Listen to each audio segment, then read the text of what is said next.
నీ close friend నీకు వెన్నుపోటు పొడిచాడని ఏడుస్తున్నావా? నీ వెనకాల ఎవడో గోతులు తీస్తున్నాడని భయపడుతున్నావా? వాడు నీకు అన్యాయం చేశాడని లోకమంతా తిరిగి వాళ్ళ గురించి బ్యాడ్గా చెప్తున్నావా? నువ్వు చేస్తున్న బిగ్గెస్ట్ మిస్టేక్ ఇదే. నిజానికి నువ్వు ఆ శత్రువుకి థ్యాంక్స్ చెప్పాలి. వాడికి దండం పెట్టి గుడి కట్టి హారతి ఇవ్వాలి. ఎందుకో తెలుసా? నీ బాగు కోరే స్నేహితుడు నీకు ఎప్పటికీ నేర్పలేని పాఠాలు నేను నాశనం చేయాలనుకునే నీ శత్రువు చాలా ఈజీగా నేర్పిస్తాడు. శత్రువు అనేవాడు ఒక పెయిన్ కిల్లర్ కాదు, వాడు ఒక సర్జన్. నీలో ఉన్న కుళ్ళుని కోసి బయటపడేస్తాడు. మనం ఎప్పుడూ ఒక భ్రమలో బ్రతుకుతుంటాం. మన చుట్టూ ఉన్న వాళ్ళంతా మంచోళ్ళని, మనల్ని అందరూ ప్రేమిస్తారనుకుంటాం. కానీ అది పచ్చి అబద్ధం. నీ స్నేహితులు నిన్ను ఎప్పుడూ కంఫర్ట్ జోన్ లో ఉంచుతారు.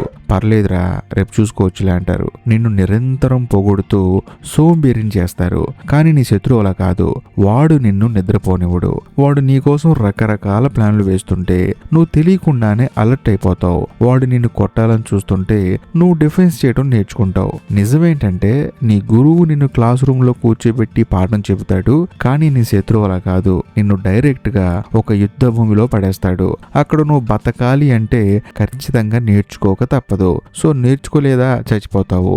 Simple logic. Life is a gamble and your enemy is the one who raises the stakes. ఒకసారి ఆలోచించు. నీకు ఒక స్ట్రాంగ్ శత్రువు లేకపోతే నువ్వు ఎంత వీక్ గా ఉండేవాడు. నీ మీద పగ తీర్చుకోవాలని వాడు వెయిట్ చేస్తున్నాడనే భయమే నిన్ను రాత్రులు కూడా మేల్కొనేలా చేస్తుంది. వాడు నిన్ను తక్కువ చేసి మాట్లాడినప్పుడల్లా నీలో కసి పుడుతుంది. కష్టపడి పైకి వస్తావు. వాడు నీకు ఒక దెబ్బ కొడితే రెండో దెబ్బ తగలకుండా ఎలా తప్పించుకోవాలో నీ మైండ్ షార్ప్ గా ఆలోచించడం మొదలు పెడుతుంది. ఇక్కడ ఎవరు నీకు ఉచితంగా ఏది నేర్పరు. ప్రతి ఒక్కడికి ఒక స్వార్థం ఉంటుంది. కానీ నీ శత్రువు స్వార్థం ఏంటో తెలుసా? నిన్ను ఓడించటం. ఆ ప్రాసెస్ లో వాడు నీకు తెలియకుండానే నీ వీక్నెస్ పాయింట్స్ ఏంటో చూపిస్తాడు.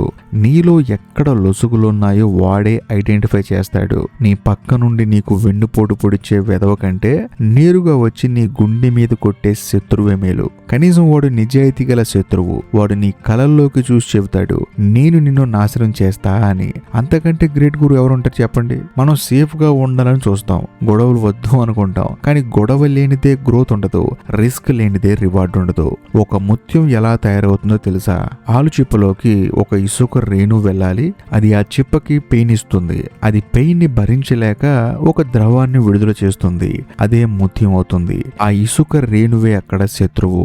ఆ పెయిన్ లేకపోతే ముత్యం కూడా లేదు. నీ లైఫ్ లో కూడా నీ శత్రువు ఇచ్చే పెయిన్ నువ్వు ఎలా వాడుకుంటావు అన్నదే నీ టాలెంట్. వాడు కొట్టే ప్రతి దెబ్బని ఒక లెసన్ లాగా తీసుకో. వాడు నీ మీద విసిరిన రాళ్లతో నీ సామ్రాజ్యాన్ని నిర్మించుకో. శత్రువు లేని మనిషికి పౌరుషం ఉండదు. పౌరుషం లేని మనిషికి సక్సెస్ ఉండదు. ఇది రాసి పెట్టుకో. సో లాస్ట్ గా నేను చెప్పేది ఏంటంటే, నీకు శత్రువులు ఉన్నారా? గ్రేట్, గర్వపడు. వాళ్ళని చూసి భయపడటం మానే. వాళ్ళని పర్సనల్ కోచ్లుగా ఫీల్ అవ్వు. నిన్ను నిలబెట్టేది నీ సక్సెస్ కాదు, నిన్ను కొట్టాలని చూసే శత్రువు ఇచ్చే ఆ కసి. ఆ కసిని చంపుకోకు. దాన్ని ఫ్యూయల్ గా వాడుకుని దోసుకుపో.